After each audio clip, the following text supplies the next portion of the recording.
चिड़िया माँ जैसे ही उड़कर अपने घोंसले के पास पहुंची, उसके दोनों बच्चे चूं चूं करके मुंह खोलने लगे। चिड़िया माँ ने जैसे ही दोनों को खाना दिया, अचानक उसे चक्कर आने लगे। वह अपने घोंसले में ही लुढ़क गई। उसे बेहोशी आ गई। दोनों बच्चे उदास हो गए। उठो ना, माँ उठो ना, तुम्हें क्या हो गया? माँ कुछ बोलो, तुम चुप होकर लेट क्यों गई? तुमने ऐसा कभी नहीं किया। माँ, क्या हमसे कोई गलती हो गई? हम तुम्हें परेशान नहीं करेंगे, तुम्हारा कहना मानेंगे। हमने तो कोई गलती भी नहीं की। माँ बोलो ना, हमसे बात करो ना। चिड़िया के शरीर में कोई हलचल नहीं हो रही थी। वह प्राण त्याग चुकी थी।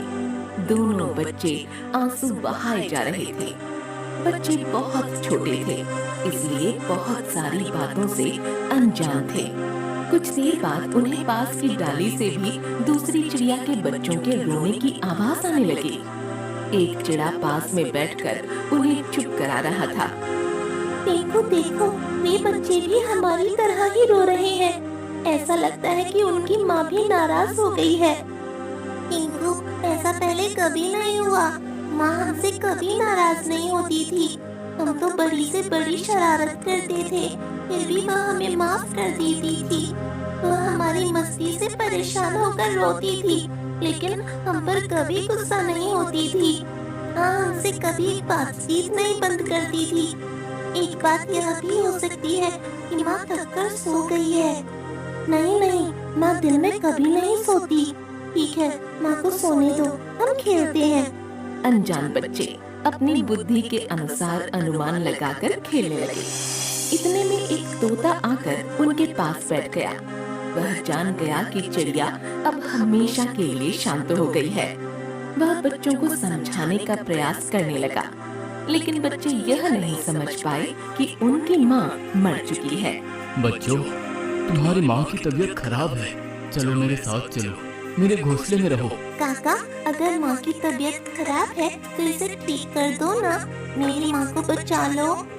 हाँ, मैंने सुना है बहुत सी चिड़िया और उसके बच्चे बीमार होकर मर जाते हैं।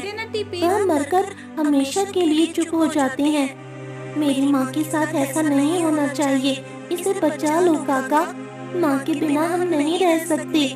माँ से कहो ना हमसे बातें करे। तोता चिड़िया के बच्चों की बात सुनकर बहुत दुखी हो रहा था। वह जानता था कि अगर मौत की सच्चाई चिड़िया के बच्चों को बता दी जाएगी तो वे बर्दाश्त नहीं कर पाएंगे। वह उन्हें बहला फुसलाकर वहाँ से लेकर एक दूसरी चिड़िया के घर में चला गया। दूसरी चिड़िया ने इन दोनों को देखा तो नाक सिकोड़ने लगी। अरे तोता भाई, मैं इन दोनों बच्चों को नहीं संभाल पाऊंगी। हाँ, मेरे दोनों बच्चे बहुत छोटे हैं, ये दोनों इन दोनों को परेशान करेंगे। नहीं काकी, हम किसी को परेशान नहीं करेंगे। हमारी माँ ठीक होकर आ जाएगी तो हमें लेकर जाएगी। कहाँ से आ जाएगी? क्या भूत बनकर आ जाएगी? ऐसा न कहो काकी, मेरी माँ कभी भूत नहीं बनती। वह तो बहुत अच्छी है। हाँ हाँ, जानती हूँ कितनी अच्छी है। इतने में तोता वहाँ से उड़ गया और दूसरी चिड़िया और बच्चों में बातें होती रहीं। दोनों बच्चे बहुत सहम गए थे। अनाथ होने की बात की स्थिति का उन्हें कतई अंदाजा नहीं था। वे यही समझ रहे थे कि माँ फिर से आ जाएगी। कुछ देर के बाद उन्हें भूख लगने लगी तो वे इधर उधर देखने लगे। चिंकू से नहीं रहा गया तो उसने काकी से खाना मांग लिया। काकी, हमें भूख लगी है। चुप रहो, यहाँ खाने को कुछ नहीं है। काकी, वहाँ आपके पास दाने रखे तो हैं, हमें खिला दो ना, इसके बाद हम माँ के पास चले जाएंगे। वह दाने मेरे बच्चों के लिए हैं। ये तोता भी तुम्हें न जाने क्यों मेरे मत्थे मरकर चला गया। वही तोता तुम्हारे लिए दाना लाएगा, उसके आने तक मुंह बंद रखो। हाँ, एक और बात, तुम दोनों की माँ मर चुकी है, वो कभी नहीं आएगी। दूसरी चिड़िया की बात सुनकर चिंकू रोने लगा। तब पिंकू ने उसे धीरज बंधाया और समझाने लगा। भूख और रुलाई से उनका बुरा हाल था।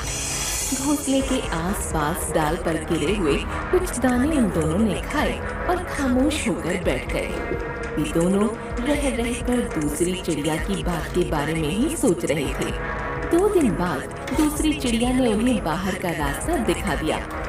देखो, तुम दोनों का मैंने ठेका नहीं ले रखा, बाहर निकलो और अपना इंतजाम खुद कर लो। मैं अपने दोनों बच्चों को संभाल लूं, यही बहुत है। दोनों बच्चे गिड़गिड़ाए, लेकिन उस चिड़िया पर कोई असर नहीं हुआ। वे दोनों छोटे बच्चे भगवान के भरोसे बाहर ही रहने लगे। कुछ दिन बीत गए और वे थोड़े बड़े हो गए। ठंड आ गई, वे ठिठुरते हुए पत्तों की आड़ में बैठ जाते, एक दूसरे की हिम्मत बढ़ाते। अब वे उड़ना भी सीख गए थे, खतरों से बचना भी सीख गए थे, बड़े पक्षियों के हमलों से भी अपने आप को बचाते थे।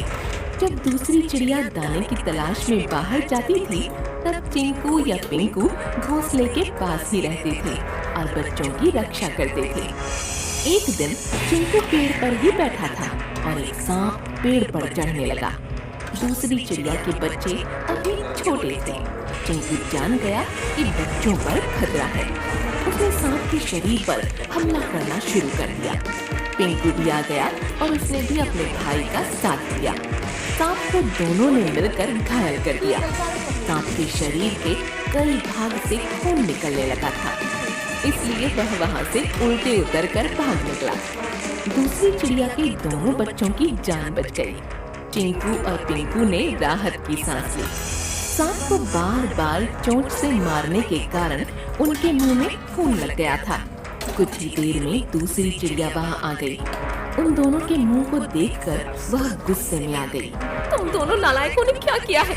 तुम्हारे चेहरे का खून बता रहा है तुम दोनों ने दुश्मनी निकालने के लिए मेरे बच्चों पर वार किया है।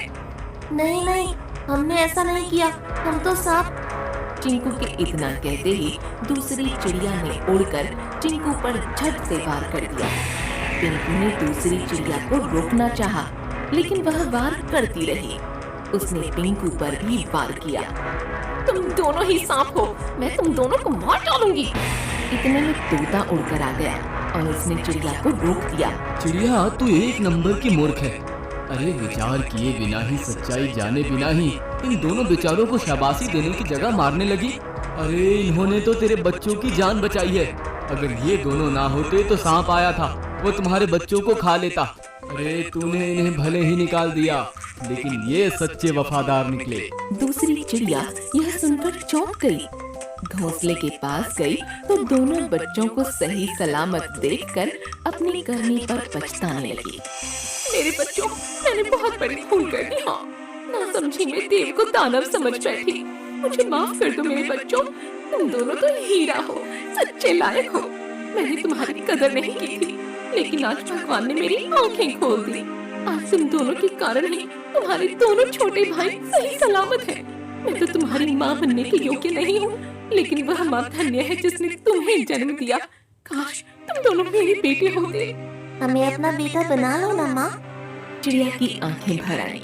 उसने बड़े गर्व के साथ दोनों को अपना लिया। आज मुझे नाज है कि मैं तुम दोनों की भी माँ बन गई। यह मेरी बहुत बड़ी खुशनसीबी है। अब मेरे 4 बच्चे हैं। इस बात की मुझे अपार खुशी है।